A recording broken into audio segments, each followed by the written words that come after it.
in 2017 during a helicopter survey over the Liard River Valley in northern Canada.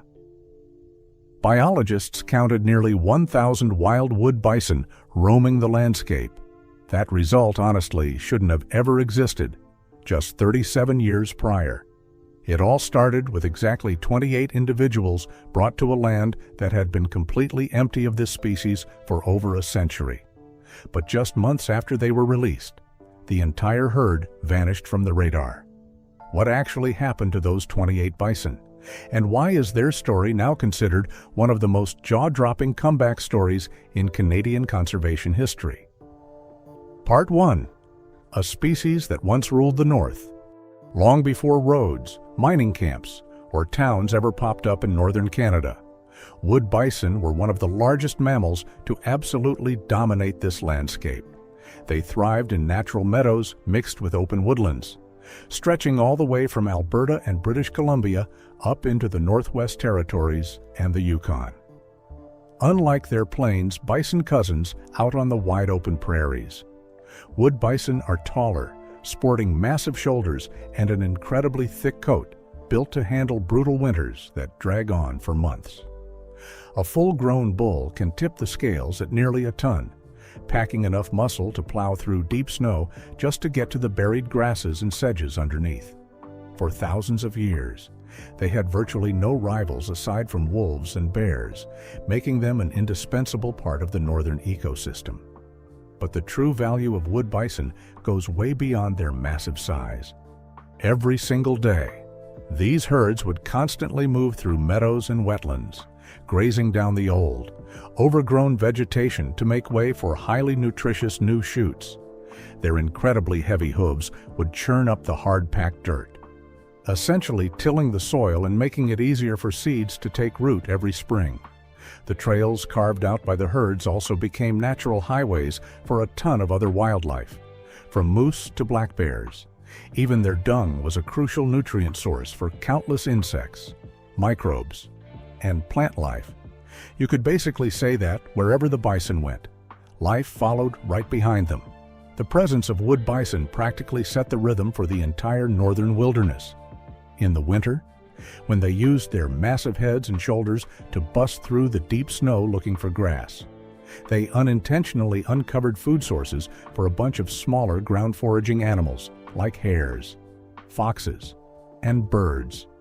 Come springtime, the areas they just grazed would quickly explode with rich, young vegetation, drawing in moose, caribou, and plenty of other herbivores.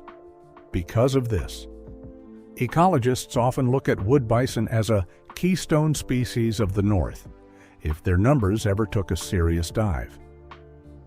A chain reaction of changes would ripple right through the plant life, the food supply, and even how other animal species were distributed. So, losing the wood bison wouldn't just mean losing a giant animal, it would mean knocking an entire ecosystem completely out of whack after thousands of years of perfect balance. But that picture took a violent turn in the late 19th century, as the wave of northern exploration pushed further out. Wood bison became prime targets for their meat, hides, and commercial value. Modern rifles made it easier than ever to drop these giants, while newly cut transport routes opened up wilderness areas that were practically untouchable before. In just a few decades, herds that once blanketed entire valleys were wiped off the map across most of their historic range. By the late 1800s, wood bison numbers had crashed to an alarming low, with only a few hundred individuals hanging on in the most remote pockets of northern Canada. To a lot of biologists at the time, it felt like seeing this iconic animal go totally extinct was just a matter of time. But right when all hope seemed to run dry, the most daring plan in Canadian conservation history started taking shape. Part 2. The Nahanni Gamble. By the mid-20th century, Canada realized that simply protecting the leftovers just wasn't going to cut it if the entire population stayed boxed into a few small areas. All it would take is one bad disease outbreak, a massive wildfire, or a brutal winter to completely wipe out decades of conservation work. So, Biologists pivoted to a much bolder strategy, building brand new populations in areas that used to be historic wood bison habitats, giving the species a chance to spread out across northern Canada once again. The seed stock chosen for this came from Elk Island National Park down in Alberta. This place holds one of the healthiest and most tightly managed wood bison herds in the entire country, essentially acting as the nursery supplying animals for reintroduction programs all over Canada. After months of health checks, age selections, and heavy transport prep, 28 bison, 16 females, and 12 mature males were loaded onto a plane in June of 1980. Their destination was an area near the community of Nahanni Butte in the southwestern Northwest Territories, right up against the Mackenzie Mountains and the Liard River Basin. The key here is that the herd wasn't dropped directly inside Nahanni National Park.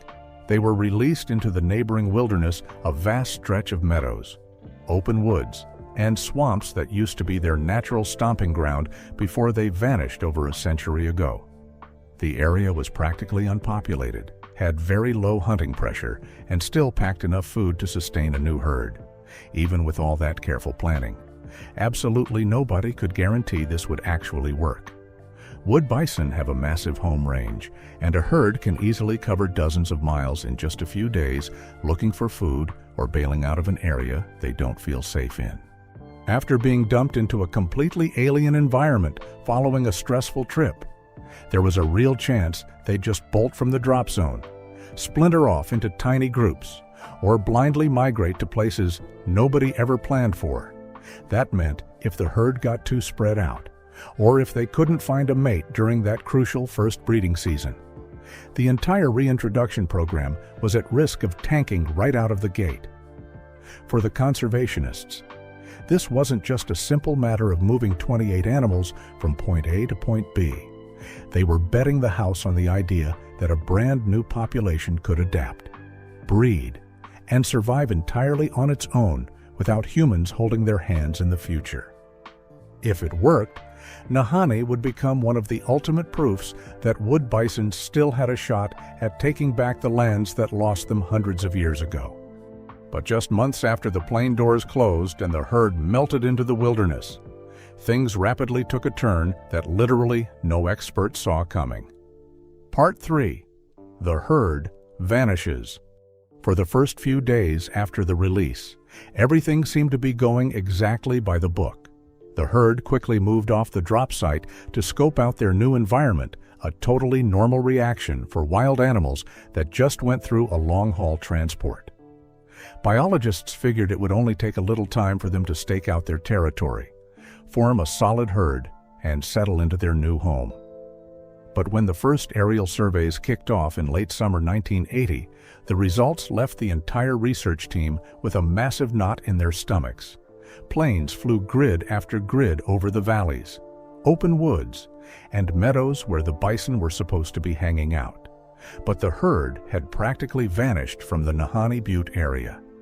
No heavy hoof prints punched into the mud, no grazed down meadows. Even the regular bedding areas you'd expect bison to use showed zero signs of life, in a wilderness spanning thousands of square miles. Finding 28 massive animals suddenly became unbelievably hard. With every day that passed without a clue, the mood in the research camp got heavier and heavier. Nobody wanted to guess what actually went down. Did the herd splinter into groups too small to spot from the air? Did they get wiped out trying to cross a river, get bogged down in swamps, or get picked off by wolves out in the deep timber with a starter herd of just 28 head? Any loss would leave a permanent scar on their future breeding potential. But what really kept the biologists up at night wasn't just the fear of losing a few animals. It was the terrifying risk that the whole herd had scattered too far apart. If the bulls and cows couldn't find each other during the rut, the whole reintroduction project could be dead in the water by year 1 before it even had a chance to prove it could work. Then, that fall, the first real clue finally surfaced. Tracks from a few individuals were spotted near Fort Nelson, British Columbia, about 150 miles south of the original drop zone. That discovery brought a wave of relief, but it opened up a whole new can of worms. The herd hadn't died en masse like people feared.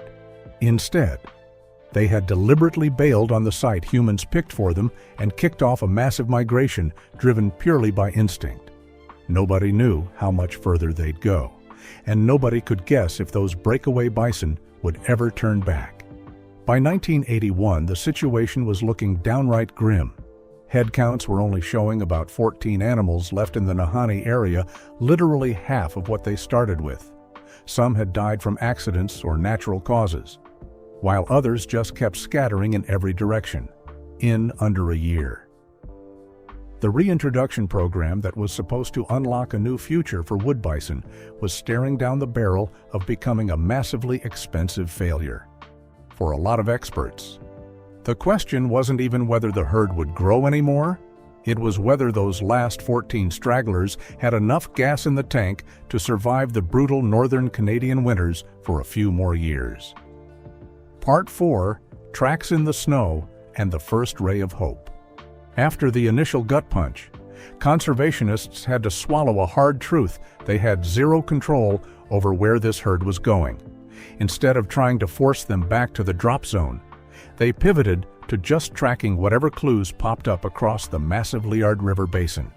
Years went by, and the intel they were getting was still incredibly thin. The bison seemed to be living in scattered pockets out in the deep woods, swamps, and remote valleys where people rarely set foot. Nobody could confidently say if this tiny herd was quietly breeding, or just dragging out the clock before eventually fading away. During that whole stretch, the researchers' job basically boiled down to piecing together totally random bits of info. Every now and then, a bush pilot would report seeing a few massive dark shapes crossing a river meadow. Sometimes, locals would stumble on fresh hoofprints in the mud or spot clumps of grass chewed right down to the dirt. But that still wasn't enough proof to confirm the population was actually bouncing back. Nobody knew how many calves were hitting the ground, what the survival rates looked like, or how far the herd was stretching out. Every survey season wrapped up, leaving them with way more questions than answers. The project kept limping along, but even the people running it knew they were locked into a multi-year experiment. Where success wasn't going to be measured in months or a couple of breeding seasons, they'd have to wait for an entire generation of animals to grow up. The real game changer finally hit in 1985. While driving down a winter road near Trout Lake, local hunters stumbled onto a massive set of tracks punched deep into the snow. These definitely weren't moose or muskox tracks. They had the unmistakable, heavy stamp of wood bison. When they followed the trail, they realized it dragged on for miles.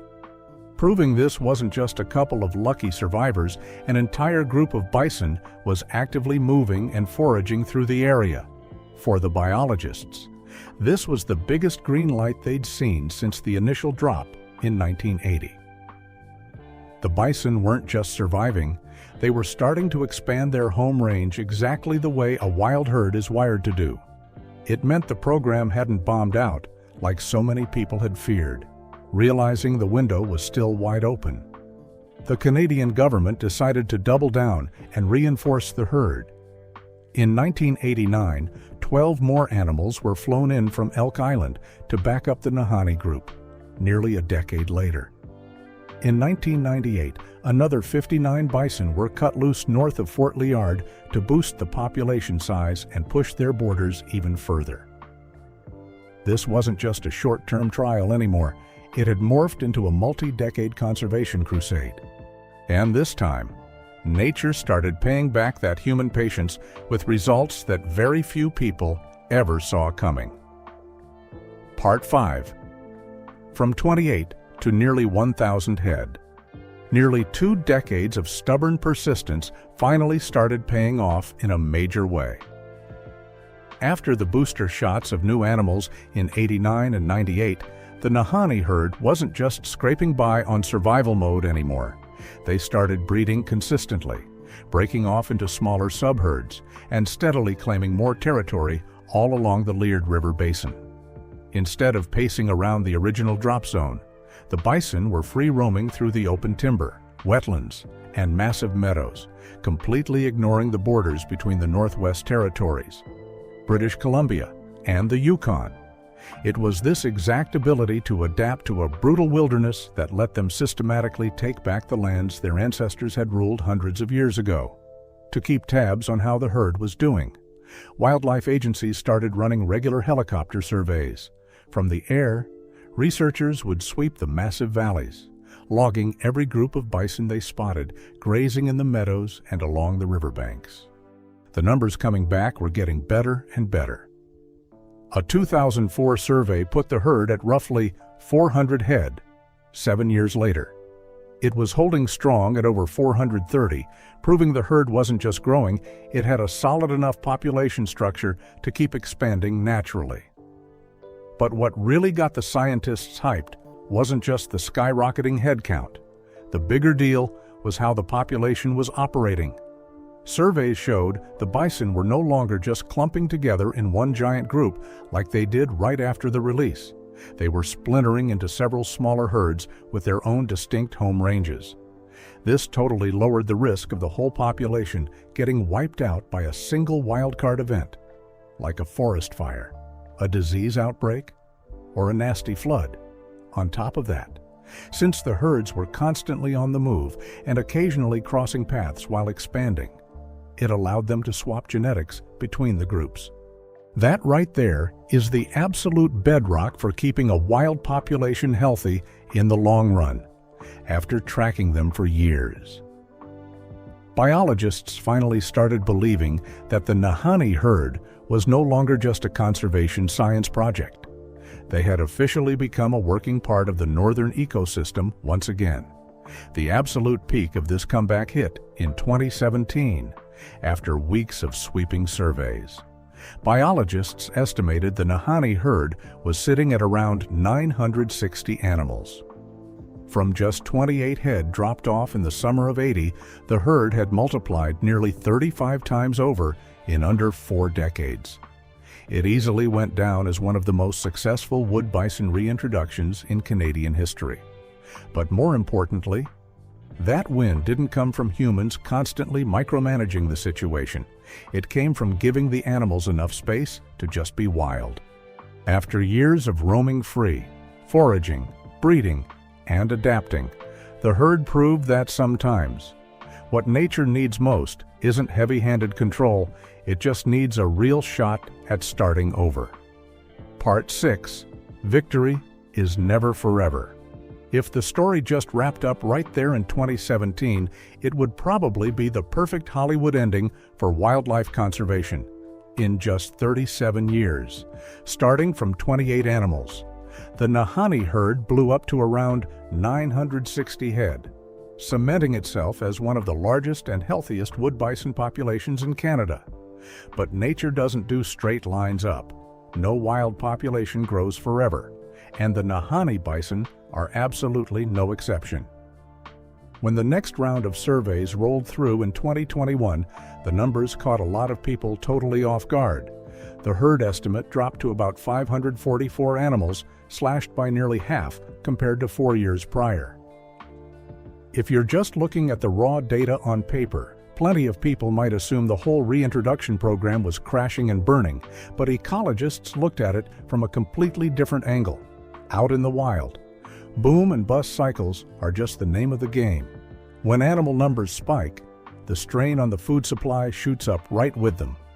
Brutal winters, floods, disease, natural predation. And even expanding road networks can totally drive a population down for a certain stretch of time. The bottom line isn't about maintaining some record-high head count. It's about whether the population is robust enough to keep breeding, adapting, and bouncing back after taking a hit. In reality, the ability to weather the storm during a downturn is the ultimate stress test for any wild population. Our herd is only truly recovered when it can face down environmental curveballs without humans having to constantly parachute in new animals or step in directly. That's the hard line between a heavily managed herd and a truly wild one. For the Nahanni bison, over 40 years after their release, managers aren't biting their nails watching every single move they make or stressing over whether they're breeding. Instead, they're keeping their eyes on the long game because the end goal of conservation was never about keeping numbers artificially maxed out. It's about building an ecosystem stable enough that the species can adapt, bounce back, and keep surviving for generations to come. And that is exactly what makes the Nahanni herd so incredibly valuable. After 4 decades, they aren't some pet project relying on humans to survive. They're a real, wild population dealing with the exact same brutal rules of survival as their ancestors did thousands of years ago. Some years they boom, some years they bust. But it all points to an ecosystem that's taking care of itself. And maybe that's the ultimate benchmark of conservation success, not just hoarding a massive number of animals in a pasture, but handing a species back to nature so it can write its own survival story, even when humans finally step out of the way.